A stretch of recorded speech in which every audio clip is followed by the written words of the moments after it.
Imagine a chessboard that stretches from the icy plains of Siberia to the burning deserts of Persia, where every move involves entire nations and every spy's whisper could spark a war.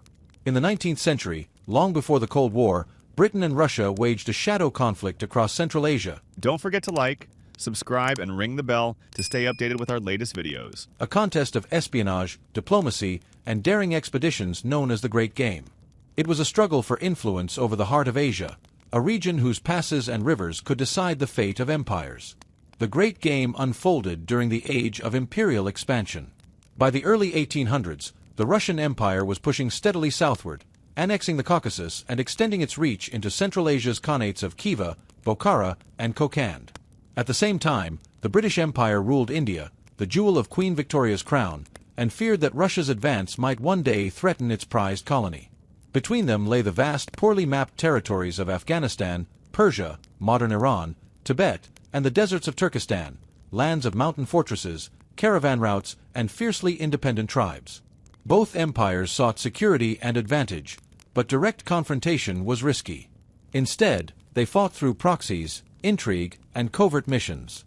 Russian explorers, often disguised as merchants or pilgrims, mapped trade routes and gathered intelligence about mountain passes that could one day serve as invasion corridors. British officers of the East India Company sent their own agents northward, charting the Hindu Kush and Pamir Mountains while posing as Muslim travelers or Buddhist monks. These spies risked capture, disease, and death, for discovery could mean execution as a foreign intruder. One of the earliest flashpoints was Afghanistan, the rugged kingdom that lay between Russian Central Asia and British India. In 1839, fearing Russian influence in Kabul, Britain launched the First Anglo-Afghan War, installing a puppet ruler. But Afghan tribes rebelled, and in 1842 an entire British army retreating from Kabul was annihilated in the snowy passes. Only a single European survivor staggered into Jalalabad. The disaster humbled Britain but did little to end the rivalry. Decades later, in the 1870s, Russia's steady march into Turkestan renewed fears of a southern invasion, sparking the Second Anglo-Afghan War and leading to British control over Afghanistan's foreign policy. Throughout the century, the contest produced a gallery of remarkable adventurers. British officers like Sir Francis Younghusband and Arthur Connolly, who actually coined the term Great Game, undertook perilous journeys across the Pamirs and the Taklamakan Desert. Russian explorers such as Nikolai Przewalski mapped the Tibetan Plateau and sought influence in Mongolia.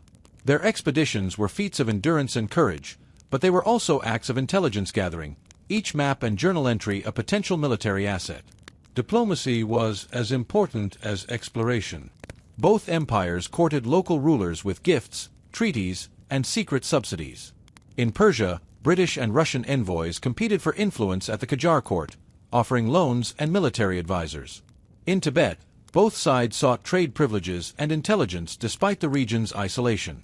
Even in far-off China, the rivalry shaped negotiations over Xinjiang and the routes of the Silk Road. Every alliance or concession shifted the balance, turning Central Asia into a vast geopolitical chessboard. Technology added new dimensions to the struggle. The invention of the telegraph allowed London and St. Petersburg to receive news from distant agents in days rather than weeks, but it also meant that messages could be intercepted. The construction of railways in Russian Central Asia alarmed British strategists, who feared that troops could one day be transported swiftly toward India's northwest frontier. British engineers responded by improving roads and fortifications along the Khyber Pass and the Indus Valley, determined to block any potential invasion. Despite the tension, the Great Game rarely erupted into open war between the two empires. Instead, it was a war of nerves, where perception often mattered more than reality. Each side exaggerated the other's intentions, fueling cycles of suspicion and preemptive moves. In Britain, newspapers warned of the Russian menace, while Russian officials depicted Britain as a scheming colonial power bent on encircling their empire. This atmosphere of intrigue encouraged bold action by local agents eager to impress their superiors, sometimes with disastrous consequences. One of the most dramatic confrontations occurred in 1885 at Panjda, an oasis on the Afghan frontier. Russian troops seized a disputed area, killing Afghan soldiers. Britain prepared for war, rushing troops to India and debating intervention in Parliament.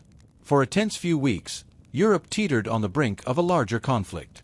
Diplomats ultimately defused the crisis through negotiation, establishing the Afghan-Russian border and averting war, but the incident showed how easily the Great Game could have ignited a global confrontation. By the late 19th century, the rivalry began to cool. Both empires faced new challenges. Britain confronted rising powers in Europe and unrest in India, while Russia grappled with internal reforms and the growing threat of Germany and Japan. In 1907, the two powers signed the Anglo-Russian Convention, dividing Persia into spheres of influence and recognizing Afghanistan as a British protectorate. This agreement effectively ended the classic phase of the Great Game, though competition in Asia continued in new forms. The legacy of the Great Game is profound. Its shadow shaped the borders of modern Central Asia, Afghanistan, and Iran. The treaties, surveys, and secret missions of the 19th century laid the groundwork for later geopolitical rivalries, from the Soviet-British tensions of the early 20th century to the U.S.-Soviet standoffs of the Cold War. Many of today's strategic flashpoints in the region, from the Khyber Pass to the Caspian Sea, trace their importance back to the decisions made during this earlier contest. Don't forget to like, subscribe, and ring the bell to stay updated with our latest videos. The human stories of the Great Game remain as compelling as the politics. Agents traveled in disguise across some of the world's most inhospitable terrain, measuring altitudes with hidden instruments, memorizing maps, and sending coded messages back to their capitals. Some were captured and executed. Others vanished into the deserts, their fates unknown. Their courage and cunning rival the exploits of any modern intelligence service, yet their names are remembered only in obscure dispatches and faded journals. Today, travelers along the ancient Silk Road can still see the echoes of this imperial rivalry. Forts built by British engineers guard the mountain passes of northern India and Pakistan. Russian-era railways and administrative buildings, the cities of Uzbekistan and Kazakhstan. In museums from London to St. Petersburg, maps and artifacts from these expeditions tell the story of a century-long duel for the roof of the world. The Great Game reminds us that global politics is often played far from the capitals of great powers. It unfolds in remote valleys, wind-swept deserts, and mountain passes where a single skirmish or secret treaty can shift the balance of empires. Long before satellites and cyber warfare, Britain and Russia demonstrated that information, gathered by courageous agents and carefully guarded, could be as powerful as armies. If this journey through the shadowy struggle for Central Asia captured your imagination, share your thoughts in the comments and subscribe for more deep dives into the untold dramas of history. What lessons does the Great Game hold for today's rivalries in the very same regions, where mountains and deserts still guard their secrets beneath the endless Central Asian sky?